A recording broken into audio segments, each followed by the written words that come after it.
How rewarding is it for you? Well, I can't tell you throughout the last couple of weeks how many people in the community where kids have just run up to us, whether we were at the ballpark or even in Meyer or wherever it may be. Hey, we can't wait for the Hoosier Boys basketball camp to start, Coach. Can we do it earlier next year?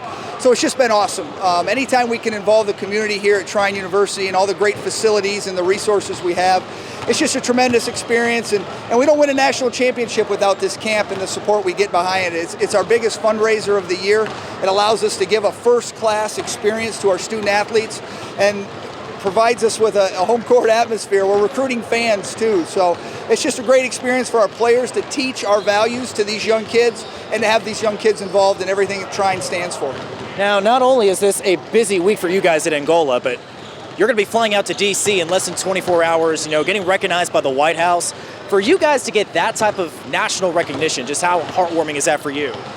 Well, I think anytime you have the opportunity to visit the nation's capital for whatever it is, to be there a part of what that building represents, what that district represents is really special. So we've had a lot of help from Rick James, the chairman of our board of trustees, to be able to get us there and back quickly. Otherwise, we wouldn't have been able to accept the invitation. So we'll have half of our counselors will stay, and the returning players on that team will travel down to D.C. and we'll meet with Congressman Banks. We're super excited to meet with Congressman Banks for with the White House visit and tour, and then have a good lunch, and we'll get back. So it's going to be a great experience.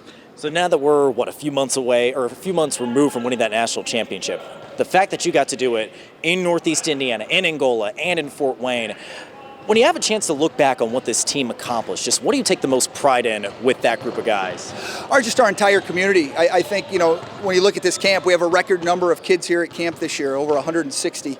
And I think to share that experience with our entire Angola community, our parents that, was close to travel, relatives, friends, it just was really unique. I think looking back at it, I don't like the storybook thing because that would make it kind of sound like we were an underdog, and I never felt that way, and I know our players never felt that way. But to have this experience with those guys was really, really special. But the Angola community, Steuben County, and just the greater Fort Wayne area.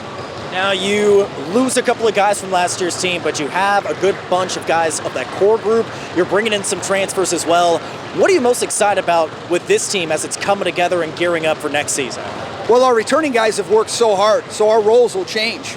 And of our top 10 players, we'll have to make some adjustments to our style of play a little bit. And when we bring in the 3 graduate transfers that we're super excited about getting a graduate degree here from Trine, they were all first-team all-conference guys at their former place. We have a freshman, Cade Brenner, to mix in. The competitive level of our practices are just going to be through the roof, and we see it already. So we had guys come here to be a part of what Trine is, and we're excited about that. And the guys that are returning are really looking forward to the challenge and our staff of blending those guys in with our returning guys. And it's just a process, day at a time, coaching cliche, but it's just really fun to watch it evolve. Absolutely. Coach, anything else you want to add that I haven't asked already? No, thanks for being here, and we're just really proud to represent the greater Fort Wayne area and Steuben County with what we do here at Trine Basketball. We believe in a lot of intangible values, communication, enthusiasm, and unselfishness, and obviously hard work. So it's just a great responsibility that we take very seriously here in Northeast Indiana.